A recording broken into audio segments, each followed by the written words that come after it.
Segunda parte. Continuamos acompanhando a obra de Rummel. Mortes pelo governo. Hoje falaremos de democídios na antiguidade até a era moderna. Palavras de Agamemnon. Meu caro Menelau, por que você é tão cauteloso em tirar a vida dos homens? Os troianos o trataram tão bem quanto ficaram em sua casa? Não.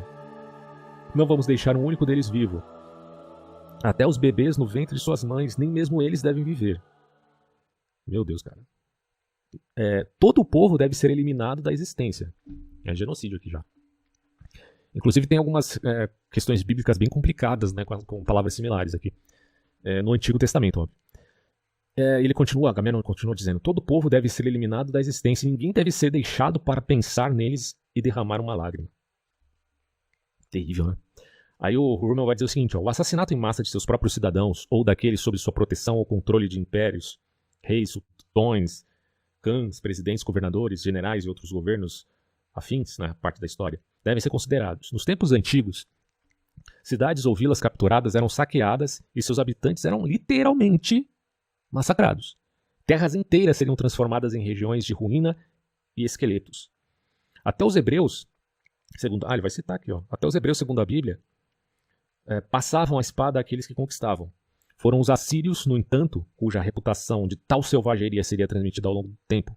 Os assírios, meu Deus do céu, foi o povo mais violento, certamente, na antiguidade. Eles recompensariam seus soldados por cada cabeça decepada que trouxessem no campo, fossem combatentes inimigos ou não.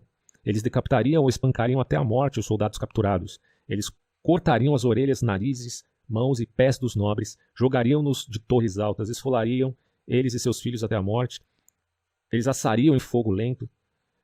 É um inferno na terra. Os assírios eram os capetas. Veja o que um historiador escreveu sobre a captura de Damasco pelo rei Sargão da Síria. Olha só. Sargão mandou queimar o rei derrotado de Damasco, vivo, diante de seus olhos. Vivo. Queimado vivo. Na Idade Média isso aconteceu algumas vezes em chamados autos de fé, né? Aí ele fala assim, as esposas e filhas do rei capturado eram destinadas a haréns assírios. As esposas viravam prostitutas. Claro, forçadas a isso. E as que não fossem de sangue nobre eram condenadas à escravidão.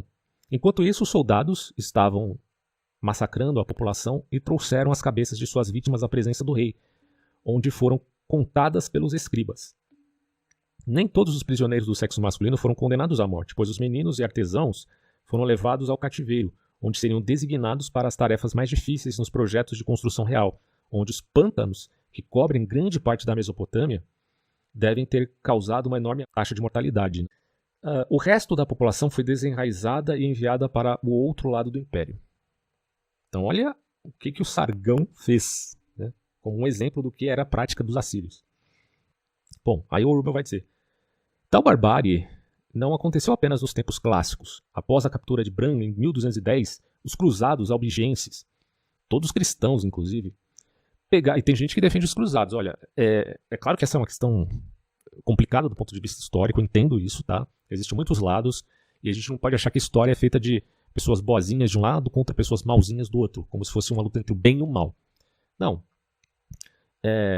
Portanto, você pode até pensar na importância que tiveram os cruzados numa certa questão de caráter histórico contra os muçulmanos. Porém, deve-se entender aqui o que eles fizeram de perverso. Certo? Assim como os próprios muçulmanos também fizeram. Então, vamos lá. Após a captura de Bran em 1210, os cruzados albigenses, todos cristãos, pegaram 100 dos soldados capturados e arrancaram seus olhos. Cortaram seus narizes e lábios superiores e os conduziram por um homem caolho a Cabaré, ainda para ser atacado. Isso para aterrorizar Cabaré em rendição imediata. É a tática do terrorismo. Genocídio, massacre e matança humana, pilhagem, estupro e tortura têm sido muito mais comum do que guerra e revolução. Esses são os dados. Mas os historiadores não se debruçam sobre tais eventos. E mesmo que o façam, muito raramente anexam números a eles, preferem o glamour da guerra, da diplomacia, do choque de nações e personalidades. Então, em vingança por uma flecha das paredes de Nishapur, que matou o genro de Gengis Khan em 1221, quando a cidade foi finalmente capturada, o mongol Tolui massacrou seus habitantes desarmados. Assim, esta antiga capital de Khorasan, na Pérsia, era então uma cena de um carnaval de sangue, uma carnificina, na verdade, dificilmente superada até mesmo nos anais mongóis.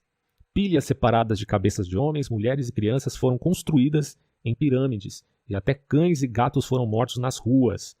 Cara, a gente fica chocado quando vê o Estado Islâmico. As cenas, você tem estômago para ver as cenas promovidas pelo Estado Islâmico, como eles atuam, uma volta efetiva à barbárie. Mas a história humana é cheia dessas coisas, e aqui você tem um exemplo claro disso entre os mongóis. Aí ele diz assim, né? Assim, um total fantástico de 1.747.000 seres humanos supostamente foram massacrados, chutando um número aqui, tá? Um número que excede a população contemporânea do Havaí. O Urmel era do Havaí, né? E, enfim. Um número que é cerca de 1/3 do total de judeus assassinados por Hitler. Este possível massacre recorde mundial é apenas um dado fugitivo não registrado na maioria das histórias. É a magnificência de Gengis Khan, as intrigas da corte, as grandes conquistas mongóis e sua eventual ameaça à Europa, que é o drama. Quer dizer, os caras se esquecem o que o Gengis Khan fez nesse sentido, seu massacre. Para falar só dos dramas palacianos. E enquanto alguns outros grandes massacres, como os dos cruzados, recebem alguma atenção, é apenas uma pequena parte dos feitos maiores de reis, duques e sultões. É difícil para os historiadores ocidentais ignorar, por exemplo, o suposto 40.000 ou possivelmente mais de 70.000 homens, mulheres e crianças que foram massacrados depois que os cruzados cristãos tomaram Jerusalém em 1099. No entanto, não conheço nenhum estudo que se concentre nesse massacre em si, ou mesmo um capítulo de um livro. Cara. Estou falando que é a coisa mais crítica do que se pensa. Certamente pode-se apontar que tais mortes eram, então, assunto de guerra, e portanto não eram de interesse fora da guerra, não mais do que uma batalha sangrenta em particular, mas algumas batalhas foram o foco de muitos interesses históricos. Quem não leu em detalhes sobre a batalha dos Termópilas, né, a palavra aqui, em 480 a.C., onde uma pequena força grega resistiu até o último homem por 3 dias contra um exército invasor persa. Na verdade, os massacres simplesmente não são de grande interesse. São atos horríveis, desprezíveis, repugnantes do Estado, enfim, a ação de seus agentes. São tão repugnantes que os historiadores preferem nem comentar. Né?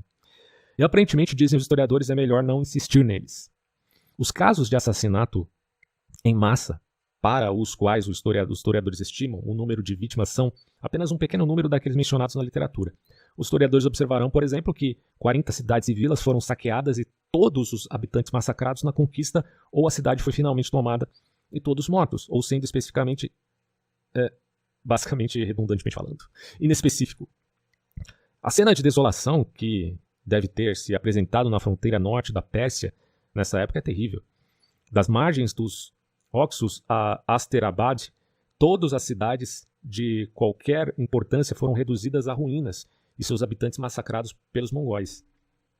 Existem outros casos de assassinato em massa que são inacreditáveis, mas para os quais números específicos não foram registrados. Por exemplo, está escrito que no século XII e XIII, o sultão de Delhi, Qutb-Din Aibak, massacrou seus súditos a centenas de milhares, o que pelo menos nos dá uma ordem de grandeza. Mas só podemos imaginar os muitos milhares assassinados pelo sultão Muhammad bin Tughlaq, que, de acordo com um historiador muçulmano, massacrou hindus de tal forma que havia constantemente em frente ao seu pavilhão real e ao seu tribunal civil um monte de cadáveres e uma pilha de cadáveres, enquanto os varredores e carrascos se cansavam de seu trabalho de arrastar as pobres almas e matá-las em multidão. A história, por essa perspectiva, é terrível. Né? Então houve o democídio mundial, dia a dia. Sem nenhum aviso histórico, as pessoas devem ter sido assassinadas em pequenos grupos, colocadas em prisões e masmorras para dominar, massacradas por famílias inteiras no campo. Famílias inteiras massacradas. Né? Em toda a história humana escrita, fazendeiros individuais ou pessoas comuns correndo entre oficiais, cavaleiros, samurais, nobres, soldados e semelhantes, nas estradas ou nas cidades foram simplesmente decapitados, atropelados ou estuprados e mortos, certamente totalizando milhões ao longo dos séculos. De qualquer forma, Podemos anotar as várias instituições, revoluções, guerras, impérios, estados e padrões sociais por meio dos quais, ou pelo menos quais pessoas foram assassinadas em massa. Uma delas é a prática da escravidão. Até os tempos modernos, a escravidão era quase universal e na maior parte do mundo, a vida do escravo dependia inteiramente do senhor. Mas mesmo antes de serem vendidos, milhões de pessoas foram mortas enquanto eram pressionadas à escravidão legal, durante ataques de escravos, transporte em navios, negreiros e em comboio terrestre, ou morreram de privação e doenças associadas. Somente no século XVI até o XIX, o número de mortos entre os escravos africanos transportados para um novo mundo pode ter sido superior a 1.500.000 pessoas, possivelmente 2 milhões. Outros milhões morreram na captura em trânsito para o Oriente ou o Oriente Médio. E apenas entre os mantidos na África, cerca de 4 milhões podem ter morrido. Ao todo, em 5 séculos, europeus, árabes, asiáticos e traficantes de escravos africanos possivelmente assassinaram de 17 milhões de africanos, talvez, vamos contabilizar aqui, 65 milhões. Tá bom para você? E detalhe, tá? Não é só europeu que fez isso. Aí você tem todo aquele discurso contra os europeus e tal. O eurocentrismo realmente é um problema, óbvio, mas árabes fizeram isso. Asiáticos fizeram isso. Traficantes africanos fizeram isso com o seu próprio povo também. Aí o Rummel vai dizer, olha, eu tenho certeza de que esse total escava apenas parcialmente esse sangue frio, essa ação, né, fria e calculista aprovada e cometida pelo governo de então, conhecido como escravidão. Só que, pessoal, a escravidão foi apenas uma das muitas instituições históricas por meio das quais as pessoas foram assassinadas em massa. Aí ele vai falar aqui do massacre, né? O mais notável deles foi cometido por exércitos durante cruzadas, guerras ou conquistas. Não era raro os exércitos massacrarem dezenas de milhões, milhares de homens, mulheres e crianças desarmados em cidades capturadas e no campo vizinho. Nisto, os exércitos mongóis não tiveram pares. Os mongóis talvez sejam piores que os assírios, será? No sentido de números, sim. Ele fala assim, eu mencionei 1.747.000 pessoas possivelmente mortas em Nishapur. Em 1219, o exército de Gengis Khan capturou Bokhara e supostamente assassinou 30.000 pessoas. Outras 30.000 pessoas na captura de Samarcanda. Em 1221, um exército mongol tomou Merv e supostamente levou 13 dias para massacrar 1.300.000 habitantes. Os historiadores também registram que em 1220, os mongóis mataram 50.000 em Qazvin, depois que ele foi capturada, foi capturada a cidade, 70.000 em Nessa e um número semelhante em Sibezevar. Está escrito que em 1221 o mongol Tului matou 700.000 a 1.300.000 pessoas em Meru Shanjan, uma das 4 principais cidades de Khorasan, na fronteira norte da Pérsia. Me perdoem se eu errei a pronúncia dos nomes das cidades, mas tudo bem. Após a captura, os habitantes foram obrigados a evacuar a cidade, uma tarefa de 4 dias. Então, eles foram distribuídos entre os mongóis e massacrados. Demorou 13 dias para contar os cadáveres. Entre aqueles que se esconderam do massacre, 5.000 foram mortos por destacamentos mongóis quando eles emergiam mais tarde. Quando você se humaniza e pensa que pessoas exatamente igual a você sofreram isso, você começa a pensar assim... na verdade, você não pensa, você fica meio que em silêncio atônito, né? É essa a atitude mais adequada diante de tais números. Bom, mas continuando aqui, ó. Além disso, toda a população de Rai, uma cidade de 3.000 mesquitas, foi massacrada. Herat foi posteriormente capturada, mas apenas cerca de 12.000 soldados e seus dependentes foram mortos. No entanto, depois que os habitantes se rebelaram, Gengis Khan, com raiva, enviou seu general Noyan contra eles. A cidade foi capturada e levou uma semana inteira para incendiá-la e assassinar cerca de 1.600.000 pessoas. Muitos milhares escaparam, mas Noyan mais tarde procurou e matou mais 2.000 deles. Então, em 1226 até 33, houve o extermínio quase total, verdadeiramente um genocídio dos Tanguts e seu reino de Hsia, na China, na província de Kansu. Os Tanguts não forneceriam cavalos ou auxiliares para a guerra de Gengis Khan contra Khwarezmian. Isso era uma insolência que não podia ser tolerada. Depois de vencer a guerra, ele se vingou dos Tanguts. Acho que os Tanguts estavam torcendo para ele perder, mas não deu certo.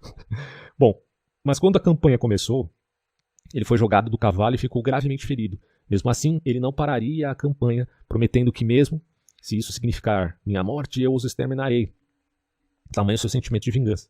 De acordo com um bardo mongol, para escapar da espada mongol, os habitantes em vão se esconderam nas montanhas. Ou se isso não fosse possível, em cavernas. Dificilmente um ou dois em 100 conseguiram. Os campos estavam cobertos de ossos humanos. Ao final, derrotar o chefe Tangut e levá-lo para as montanhas, o bardo continuou, Gengis Khan. Aí ele tem as palavras aqui históricas. Né? Tomou dele suas tendas, seus camelos, carregados de tesouros, todo o seu povo, até que tudo isso se espalhou como cinzas. Tanguts, em idade de portar armas, ele havia massacrado, sendo os senhores os primeiros a morrer. Quanto ao resto, ele deixou essas ordens para seus soldados. Quantos Tanguts você puder pegar, são seus para fazer o que quiser.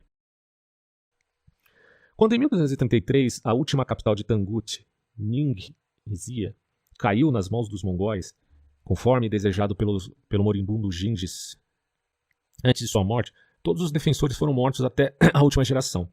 O conquistador do mundo teve como rito fúnebre um massacre de todo um povo. Os mongóis posteriormente invadiram o que é o Iraque em 1258. O mongol Kulago capturou Bagdá, saqueou e queimou a cidade, incluindo a maioria das mesquitas, e supostamente aniquilou 800 mil de seu povo. Por uma boa razão, como mostra todo esse horrível matança de pessoas indefesas, os mongóis tornaram-se justamente conhecidos por suas conquistas sangrentas e desrespeito pela vida. Como o historiador J.J. Sanders aponta, houve algo indescritivelmente revoltante na fria selvageria com que os mongóis realizavam seus massacres. Os habitantes de uma cidade condenada foram obrigados a se reunir em uma planície fora dos muros, e cada soldado mongol armado com machado de batalha foi instruído a matar tantas pessoas, 10, 20 ou 50. Como prova de que as ordens foram devidamente obedecidas, às vezes os assassinos eram obrigados a cortar uma orelha de cada vítima, recolher as orelhas em sacos e trazê-las aos oficiais para serem computadas. Alguns dias depois do massacre, as tropas foram enviadas de volta à cidade, em ruínas, para procurar quaisquer pobres miseráveis que pudessem estar escondidos em buracos ou porões. Estes foram arrastados para fora e mortos. Esse horrível assassinato em massa fazia parte de sua estratégia. Eles queriam, a estratégia do terror, né? Eles queriam aterrorizar tanto aqueles em seu caminho de conquista que cidades e nações se renderiam imediatamente quando os primeiros mongóis armados fossem vistos à distância.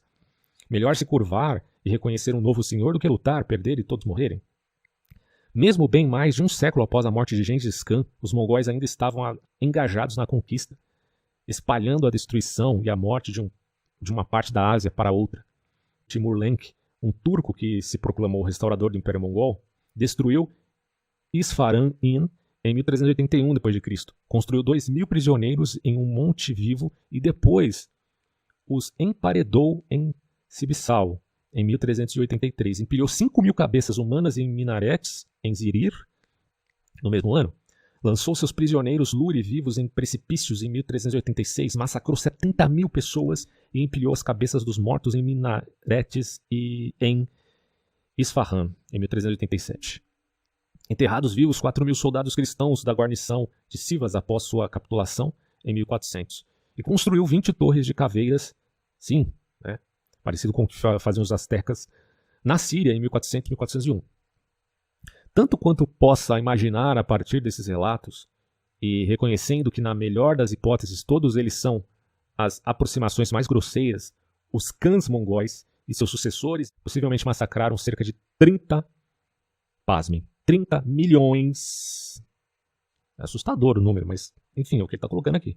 30 milhões de persas, árabes, hindus, russos, chineses, europeus e outros homens, mulheres e crianças. Por mais incrível que pareça essa enorme estimativa, que dá alguma indicação do custo humano absoluto da conquista mongol, pode ser inferido apenas a partir do governo de Kublai Khan sobre a China. De acordo com um escritor chinês, ao ganhar e manter seu trono, ele massacrou mais de 18.470.000 chineses. Pois é, a gente fala de Mao Tse Tung, mas tem concorrente. Dado o censo mongol contemporâneo de quase 58.834.711 pessoas, então, de 1252, quando Kubilai recebeu pleno poder sobre o Império Mongol Oriental por meio de suas conquistas de toda a China em 1279, e até sua morte em 1294, por 2 gerações ele matou algo como 1 em cada 137 chineses a cada ano. Mesmo que os números sejam altamente exagerados, o que é provável, ele reconhece, ele matasse anualmente 1 em cada 1000, a barbaridade desumana não seria menor. Embora os Khans mongóis possam ter estabelecido um recorde histórico de massacres individuais, certamente vários imperadores chineses estavam ao seu lado. Observe o bacanal de sangue de Shang Xian Shung, quando, perto do fim da dinastia Ming, em 1644, ele conquistou a província de Zhejiang e, em Chengdu, declarou-se imperador do Grande Reino Ocidental. As crônicas chinesas dizem que, quando os estudiosos rejeitaram sua reivindicação imperial, ele imediatamente mandou massacrar todos eles. Então, ele começou a destruir todos os mercadores, depois todas as mulheres e todos os oficiais. Finalmente, ele ordenou que seus próprios soldados se matassem. Pois é, ele ordenou que os pés das esposas dos oficiais fossem cortados e fez um monte com eles. E no topo do monte colocou os pés de suas concubinas favoritas.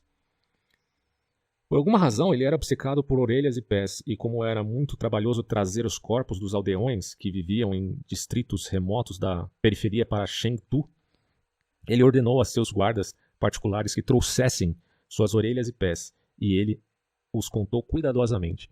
É claro que isso aqui é um psicopata, não tem muito o que dizer.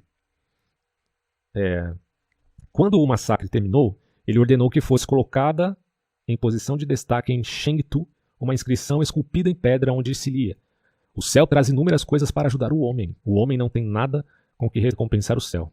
E aí ele fica repetindo toda hora: matar, matar, matar, matar. Isso é uma das preocupações do mundo moderno, a ideia de psicopatas no poder, cara. Na antiguidade isso certamente era um enorme problema, porque o psicopata ele tem o potencial de se tornar liderança, já que ele consegue ser imune a emoções. Isso dá poder de liderança de algum modo. E, enfim, quando se torna de fato um líder, consegue promover coisas terríveis. Mas ele é dificultado em sistemas como democracias liberais, por exemplo, onde ele pode pagar pelo crime que ele cometer, certo? Mas imagina como era na antiguidade, nesse tempo de barbárie. O cara fazia festa. E o Rommel vai dizer, mesmo o grande imperador que unificou a China, ele deu o seu nome, Qin, pronunciando Xin, Shi Huang enterrou vivos 346 estudantes para desencorajar a oposição. A tática do terror político. Enterrar pessoas vivas parece ter sido a arma favorita dos governantes e imperadores chineses. Por exemplo, quando o governante do reino de Wei, Zhao Zhao, conquistou Shuzhou, ele enterrou vivo várias dezenas de milhares de civis. À medida que uma dinastia chinesa foi substituída por outra, houve uma tremenda perda de vidas devido à guerra, assassinato em massa e dificuldades associadas, fome e doenças. Isso pode ser visto pelos declínios acentuados resultantes na população. Catástrofes realmente demográficas proporcionalmente semelhantes às que ocorreram no Camboja em 1975-79, com a tomada do poder pelo sangrento Khmer Vermelho. Considere isso, Nos 8 anos em que a dinastia Han foi substituída pela dinastia Qin, 221 a 207 a.C., a população da China diminuiu de 20 milhões para 10 milhões. Por que será que diminuiu, não? Na dinastia Han Dong oriental, 206 a.C., 220 d.C., a população da China era de 50 milhões. Após a transição de poder para o período de 3 reinos, 222 a 589, a população diminuiu para 7 milhões. Pessoal, são vidas humanas aqui. Na dinastia Sui, 581 a 618, a população da China era de 50 milhões. Após a transferência de poder para a dinastia Tang, 618 a 907, restava apenas um terço. No auge da dinastia Song, 960 a 1279, depois de Cristo, a população era de cerca de 100 milhões. Mas no início da dinastia Qing, em 1655, a população era de 14 milhões e 33.900 pessoas. Durante o período de 20 anos, de 1626 a 1655, a população diminuiu de 51 milhões e 655 pessoas para 14 milhões e 33.900 pessoas. Cara, isso é um absurdo, né? Considerar esses números aqui. É claro que nem tudo foi morte, democídio, mas a maioria certamente foi, né? Aí ele fala assim, algum sentido para o puro massacre subjacente a esses colapsos populacionais pode ser obtido a partir de massacres mais recentes. Aí um adendo aqui, né? Dê graças a Deus, amigão, porque a sua cultura ocidental foi fundada por Cristo. Porque olha aí, né? Comparar-se com esses outros lugares aqui, meu Deus do céu, bicho. E é lógico que os cristãos também cometeram crimes, como a gente já viu aqui, os cruzados e a Inquisição. Mas nada se compara a esse número aqui, pelo amor de Deus. Mas continuando, né? Algum sentido para o puro massacre subjacente a esses colapsos populacionais pode ser obtido a partir dos massacres mais recentes. Por exemplo, apenas em um mês, em 1681, apenas para a rebelião de Tríade, apenas na província de Guangdong, isso aqui na China ainda, com a derrota da rebelião, cerca de 700 mil pessoas foram executadas. É pouco? Não, né? Eventualmente, a província foi quase despovoada. A santidade da vida não era maior em nosso tempo. Lá. Durante o século passado, em cerca de 15 anos, a rebelião de Tenping possivelmente custou dezenas de milhões de vidas. Talvez até 40 milhões. Cerca de 600 cidades foram arruinadas, como a rebelião começou na província de Guangxi, ou Guangxi, sei lá.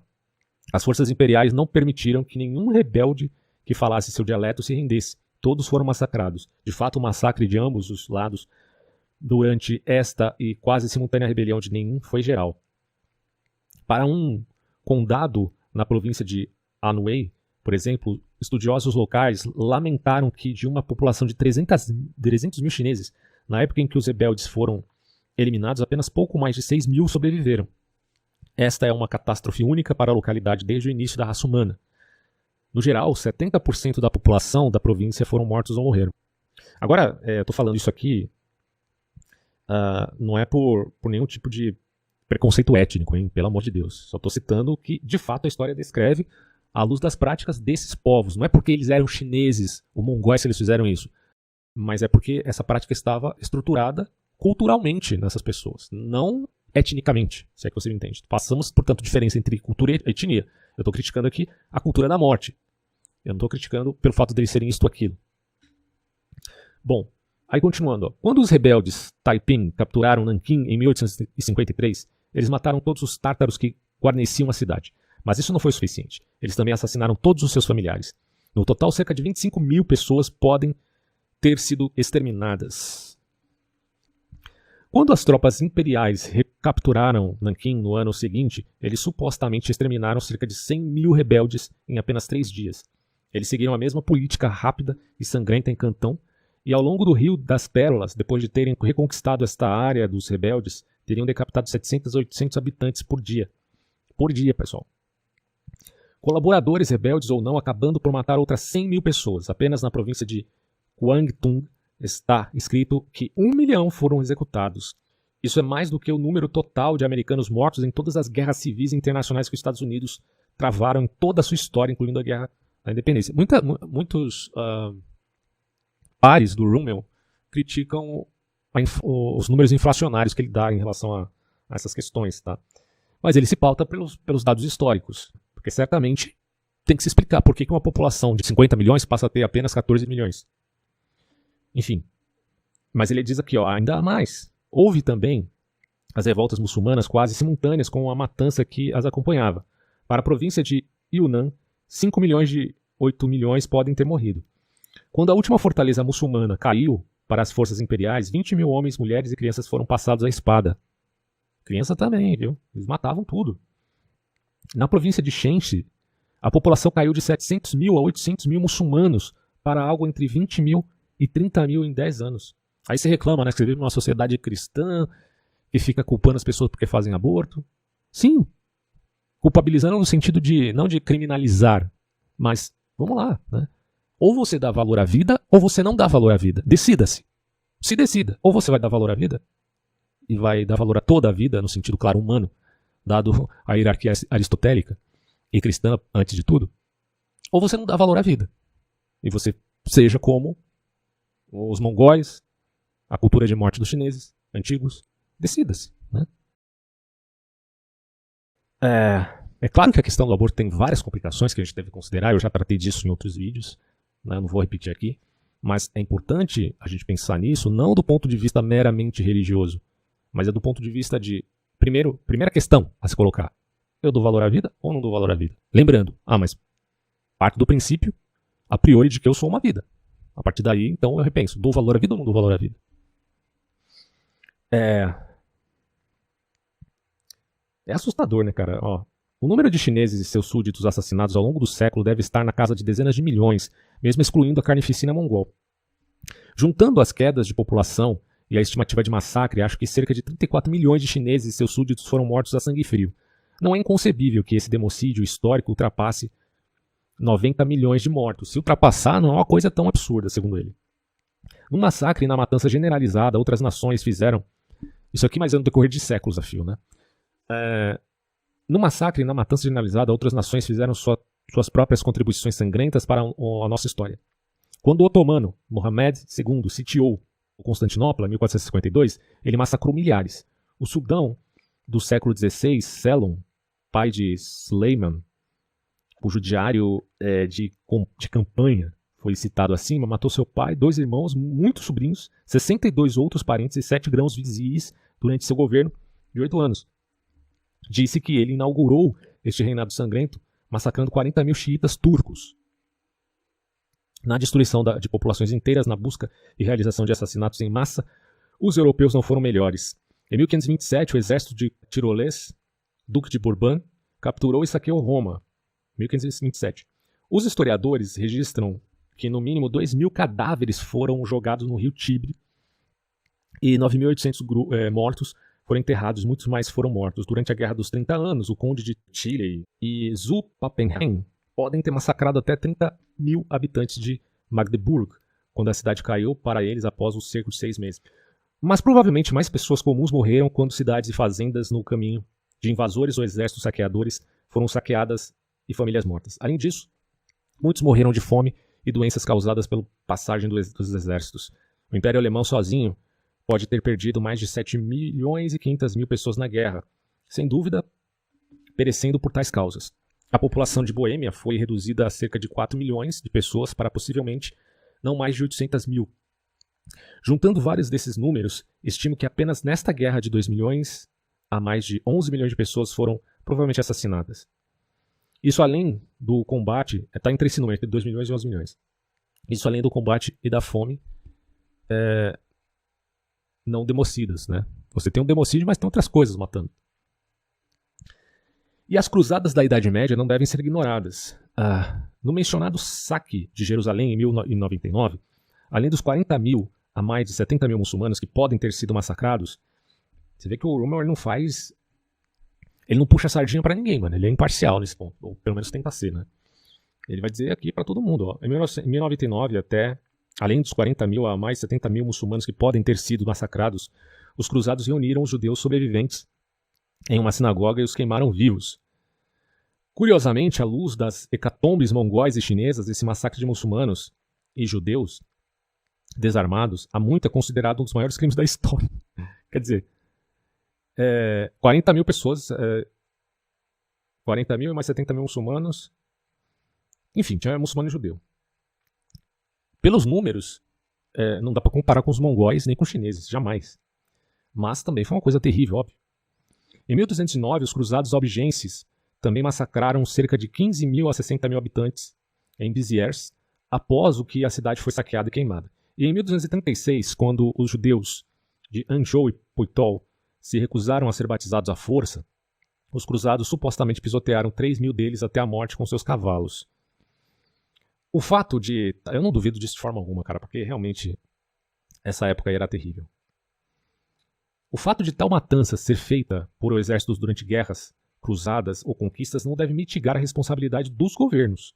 Frequentemente, os chefes de governo lideram seus exércitos. Os generais, às vezes, foram recompensados por seus atos sangrentos, que é um absurdo, mas a cada época é uma época. E, em todo caso, portanto, não foram de modo algum punidos. Os governos, em geral, aceitaram os frutos de suas vitórias militares, não excluindo as riquezas das cidades abastadas que foram saqueadas, não importando o custo humano em vidas inocentes. Que tal matança foi tradicional ou costumeira ou serviu a um propósito militar, como retirar uma população inimiga pela retaguarda, criar terror e medo entre as populações na linha do avanço em vista de fazer política de terror, ou incentivou as tropas a fazerem estupro, pilhagem ou enriquecer o Estado, não deve diminuir nos nossos olhos a monstruosa imoralidade dessa matança. Além do cerco, tomada e massacre durante a guerra ou conquista, há aqueles assassinatos generalizados durante ou após rebelião ou revolução. Aqui a responsabilidade do governo é mais direta. Já vimos muito disso nas rebeliões Tenping e muçulmana na China. A história está repleta de outros exemplos, como a rebelião búlgara de 1876 contra o Império Otomano, que foi brutalmente reprimida pelo Sudão. Cerca de 60 aldeias foram destruídas e 12 mil a 15 mil massacradas. Em um incidente relatado, uma igreja foi incendiada para queimar vivas as 1.200 pessoas que se reuniram em seu interior para proteção.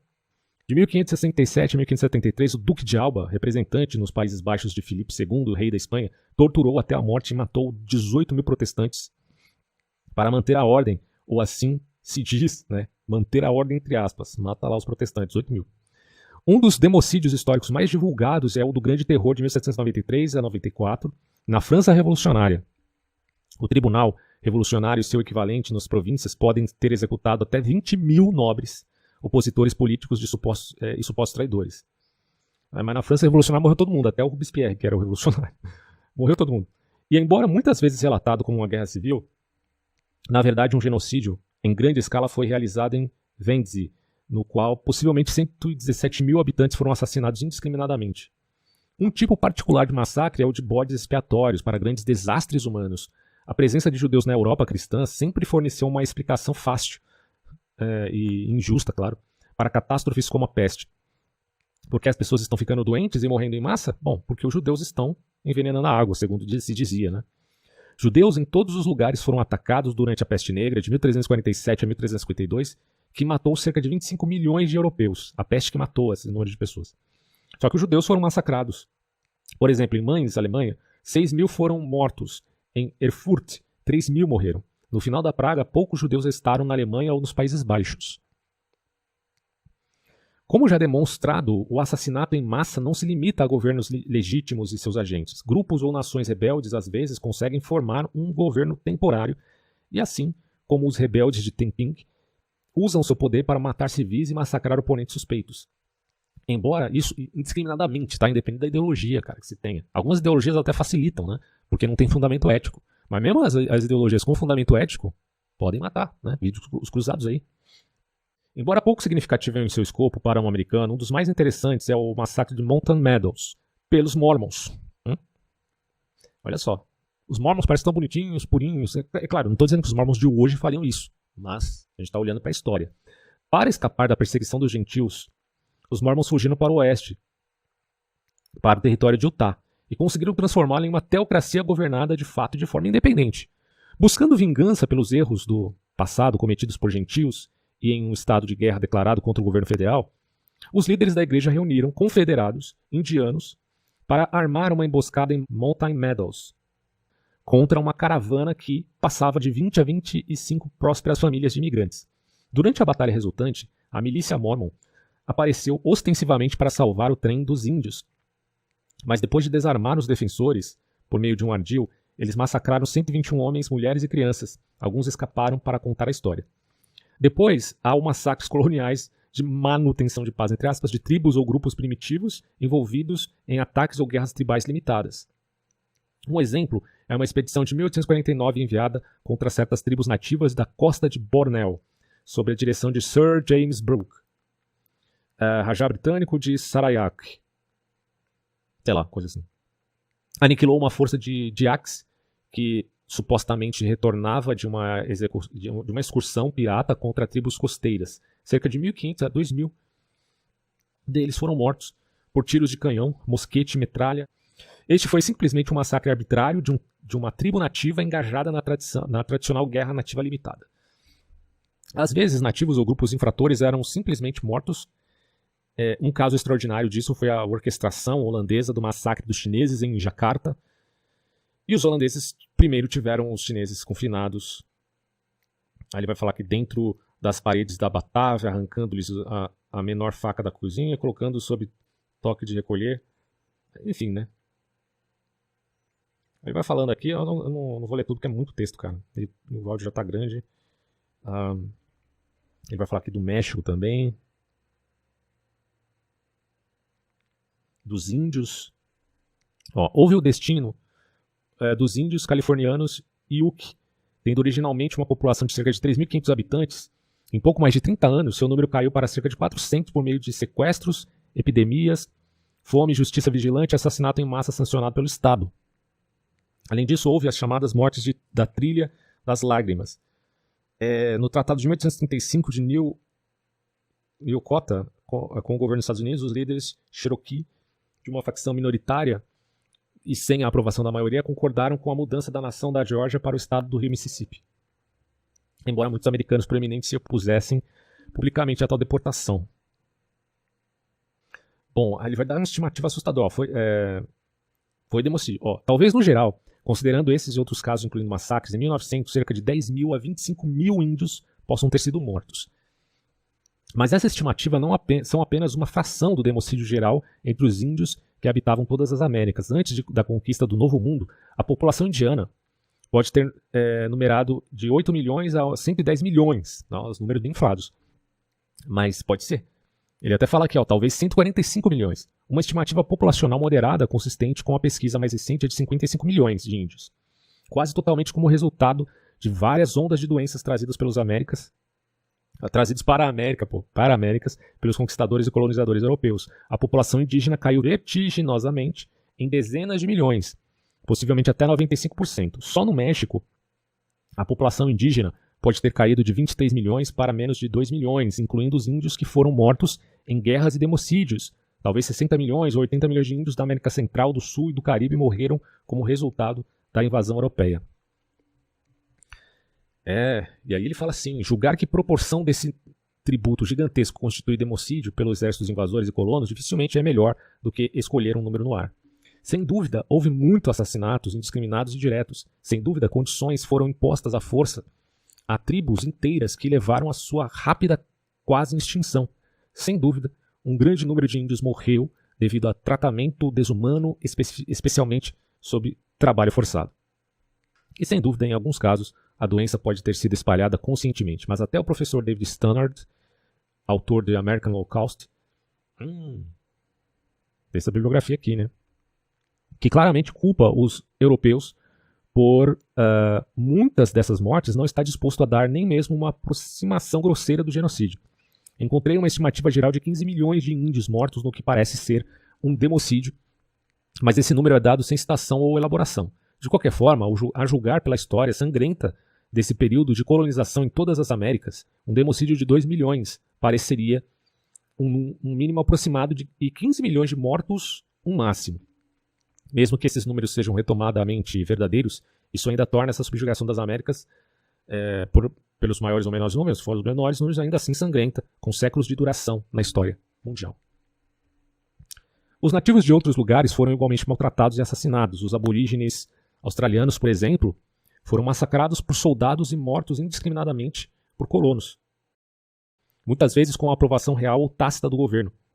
Somente na Tasmânia, em 1832, até 700 de uma população original de 1.000 podem ter sido mortos.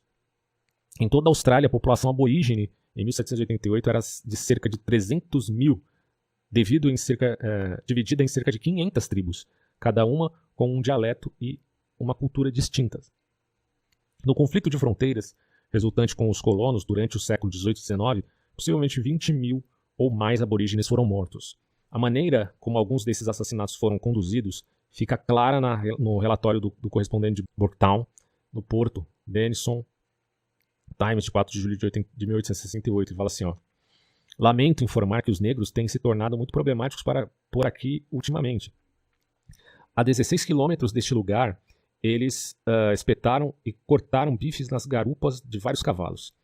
Assim que se soube, a polícia nativa, sob o comando do subinspetor Ur, saiu e foi informado, conseguiu atirar em mais de 30 negros. Assim que isso foi feito, chegou um relatório do Sr. Cameron, havia sido assassinado na estação de Lidley e Hetzer. O senhor nessa direção e ouviu dizer que seu sucesso foi completo. Todos no distrito estavam encantados com a matança em massa realizado pelo policial local e agradecem ao senhor por sua energia em livrar o distrito de 59. Caraca, mano, isso é muito bizarro, mano. Muito bizarro mesmo. E ele fala assim, essa matança de nativos beira o genocídio. Sem dúvida, essa era a intenção de alguns colonos. A cumplicidade é uma intenção nazista, a gente vai ver, porque o nazismo virou o bode expiatório do mundo, e com razão. Mas, bom, aqui também você tem basicamente o mesmo sentimento, não tem diferença. A cumplicidade do governo australiano é uma questão em aberto, no entanto. Mas o papel do governo em algumas outros massacres genocidas registrados é claro. Por exemplo, já mencionei alguns atos de genocídio ou tentativa de liquidar no todo ou em parte grupos raciais. Raciais, religiosos, étnicos ou culturais, como o massacre sistemático de hindus pelo Sultão Tughlaq. Está registrado que no século XII... No século XII ou XIII, o Sultão Firuz Shah invadiu Bengala e ofereceu uma recompensa por cada cabeça hindu, pagando posteriormente por 180 mil delas. Sempre que em seu território o número de hindus mortos em um dia totalizava 20 mil, o Sultão Ahmad Shah comemorava com uma festa de 3 dias. Meu Deus, cara. E assim... os muçulmanos contra os hindus. Né? Embora não competissem em número com os massacres da Ásia e das Américas, os europeus tiveram sua parcela de tais massacres genocidas. Um caso ilustrativo é o massacre de São Bartolomeu, que os católicos adoram não citar, né? Mas aconteceu, desculpa. Olha só. Em 24 de agosto de 1572, o rei Carlos IX, ou sua corte, desencadeou uma matança de calvinistas franceses que se espalhou de Paris para todo o mundo.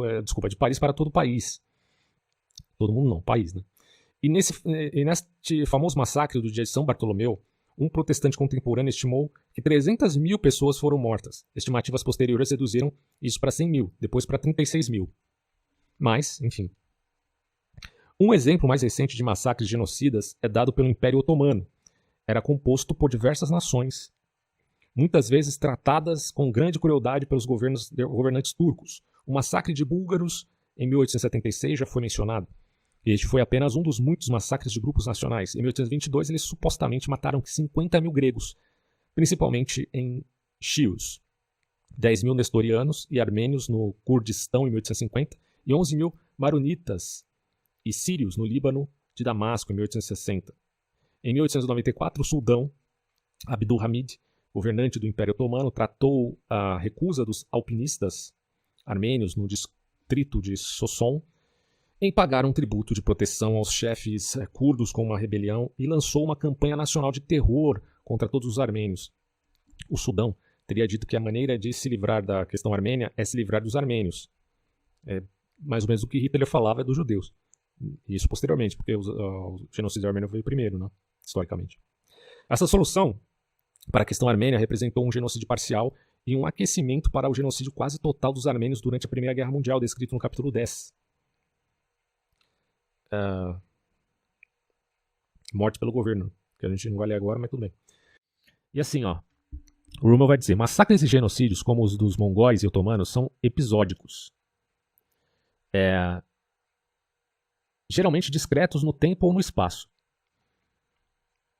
Mas existem outros tipos de matança do governo que são rotineiros ou ritualísticos e, exceto para os eventos mais dramáticos, podem simplesmente envolver algumas pessoas mortas a sangue frio. Aqui, algumas ali, mas através da terra e dos anos, esses números se acumulam em um massacre colossal.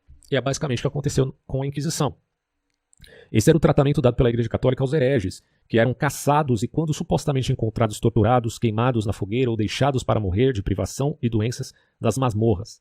Durante a cruzada albigense do século XIII, na França, por exemplo, os historiadores contam 140 hereges queimados até a morte em Minerva, 400 em Lavore, 60 em Cass, 183 em Mont-Emer. Na Arena Romana de Verona, Itália, 200 hereges foram queimados na fogueira. Enfim, a Inquisição Espanhola, estabelecida em 1480 pelo rei Fernando e pela rainha Elizabeth, e que foi liderada em 1483 e 1400... Para você, o direitão que pede a volta da Inquisição Espanhola... A Inquisição Espanhola não, tem que ser na Espanha. Mas a Inquisição em si, olha isso. O rei Fernando e pela rainha Elizabeth, que foi liderado em 1483 e 1498 pelo monge dominicano de Torquemada, o assassino Torquemada, pode ter queimado até a morte cerca de 10.220 hereges, no total 125 mil. Ainda que os números mais inflados tenham sido abaixados pelo revisionismo feito pela Igreja Católica.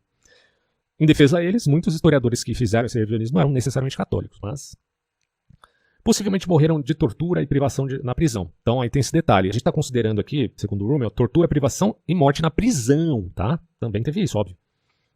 Então um secretário da Inquisição diz que não mais de 4.000 foram queimados até a morte.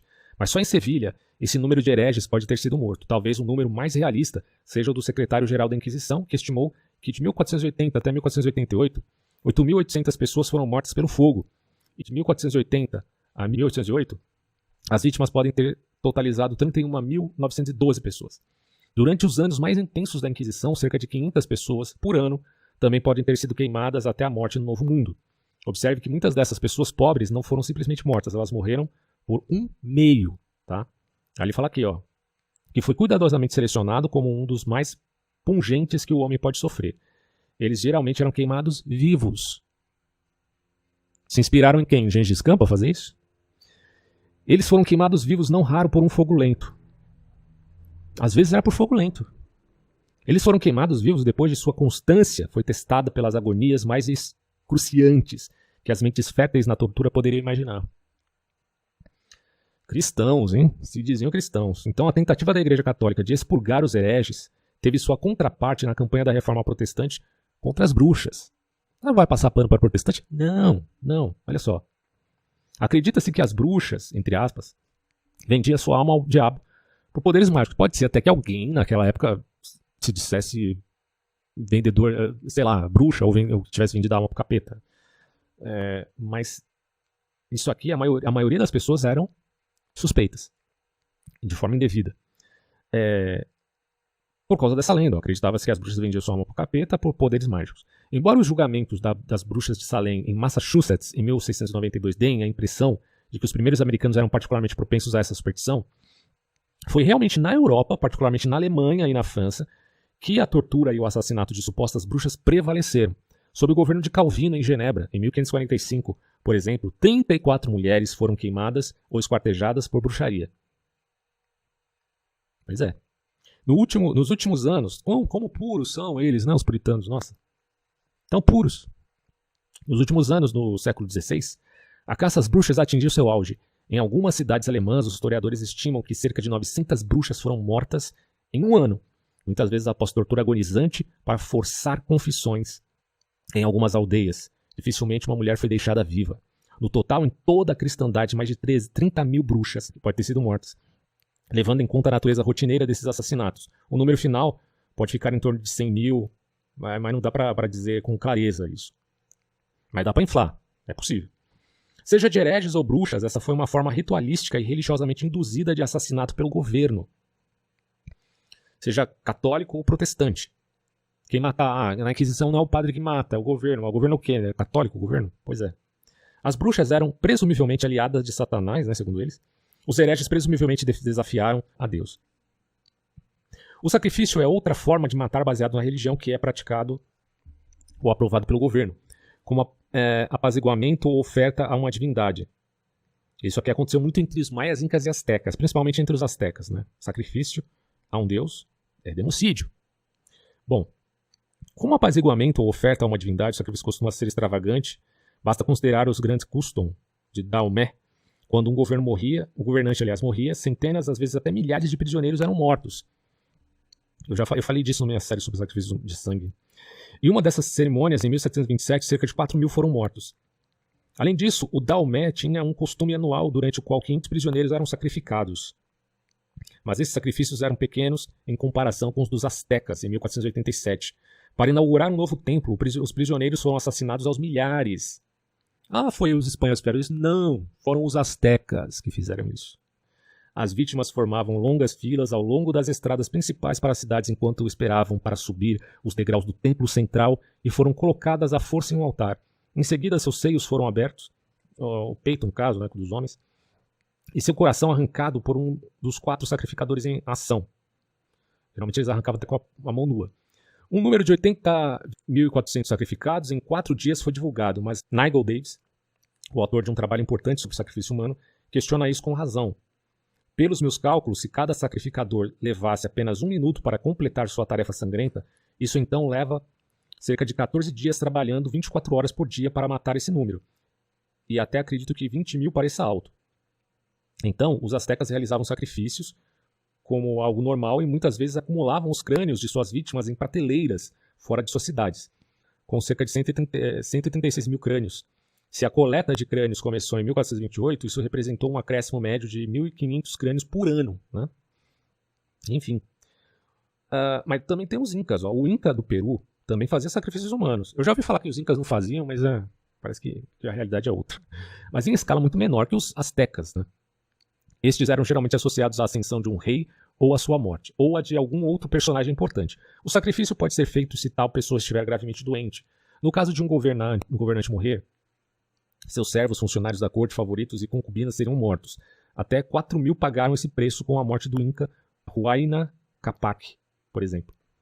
O sacrifício administrado ou permitido pelo governo é uma vasta dimensão histórica dos inocentes massacrados. Quem fala muito disso é o René Girard, né? Ao contrário dos poucos casos registrados como os astecas e o Daomé, o número de pessoas desconhecidas, decapitadas, perfuradas, queimadas, fatiadas, apedrejadas, espancadas ou sufocadas até a morte contra sua vontade para apaziguar ou glorificar alguma divindade, ou celebrar ou inaugurar alguma ocasião ou edifício, é incontável, mas deve somar ao longo do mundo e séculos e a milhões, senão dezenas de milhões de mortos. Mesmo quando cidades ou nações enfrentavam derrotas na guerra, sacrifícios humanos eram feitos para apaziguar os deuses. Assim, Catargo, sitiada pelo exército romano em 146 a.C., matou 200 filhos de famílias nobres como oferenda a Baal. Os escandinavos tentavam impedir uma praga enterrando crianças vivas. Os incas matavam crianças de 4 a 6 anos para evitar que o imperador adoecesse ou para curá-lo caso adoecesse. Em muitas culturas, adultos ou crianças seriam enterrados sob novos edifícios, portões da cidade ou pontes. Em 1565, Raja Narayana, de Assam, Índia, celebrou um novo templo sacrificando 140 homens, cujas cabeças ele ofereceu em placas de cobre para Kali. Meu Deus, cara. Os ritos hindus frequentemente envolviam sacrifícios. Por exemplo, uma criança do sexo masculino seria morta toda sexta-feira à noite no templo de Shiva, em Tanjore. É difícil encontrar uma tribo, reino ou civilização antiga que não praticasse algum tipo de sacrifício. Em meu estado natal, o Havaí, diz o Rummel, bem antes da colonização pelos Estados Unidos, as pessoas eram mortas se o rei havaiano adoecesse e outras continuariam a ser mortas. Às vezes 20 de cada vez, até que ele ficasse bom. Se ele morresse, sua família seria morta para fazer companhia a ele no outro mundo. Ao construir uma canoa... Nossa, imagina que situação. Meu Deus, cara.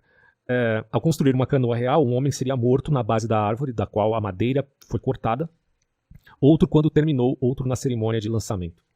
Um tipo de sacrifício não deve deixar de ser mencionado, embora praticamente ignorado na literatura. Este é o sacrifício de súditos coloniais, por meio de trabalho forçado para satisfazer a ganância privada do poder estatal. Na Bíblia tem aquela questão dos judeus escravizados pelos egípcios. As gangues de trabalho dos gulags do século XX na União Soviética e na China comunista não são uma invenção de nossa época. De uma forma ou de outra, eles sempre existiram, assim como o trabalho forçado para saldar dívidas ou contratos fraudulentos, ou por contrato com o chefe de uma tribo. Todas as potências coloniais europeias pareciam ter extorquido mão de obra de seus súditos na África, na Ásia e no Novo Mundo por meio de tais artifícios. Para os súditos espanhóis, alemães e portugueses, isso foi particularmente mortal. Em alguns casos, a plantação colonial média ou o trabalhador rural pode não ter sobrevivido por mais de alguns anos. Às vezes era mais fácil e mais barato. O verdadeiro pedágio pode ter sido várias vezes esse número. Cara, que livro, mano. É assustador. Ainda outro tipo de assassinato governamental, cujas vítimas podem totalizar milhões, é o infanticídio. Em muitas culturas, o governo permitiu, se não encorajou, a morte de crianças deficientes, ou do sexo feminino, ou crianças indesejadas.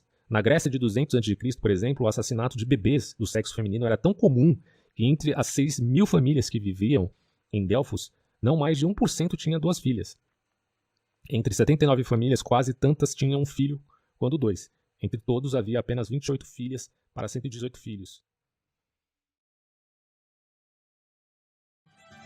Se você quiser sair do senso comum e estudar filosofia, inclusive filosofia política, recomendo os conteúdos pagos do canal do Socran, para ajudar o projeto deste empreendimento. Confira os links na descrição. A história na ótica filosófica em Hannah Arendt, e o estudo do fascismo em Norberto Bobbio. Um abraço a todos.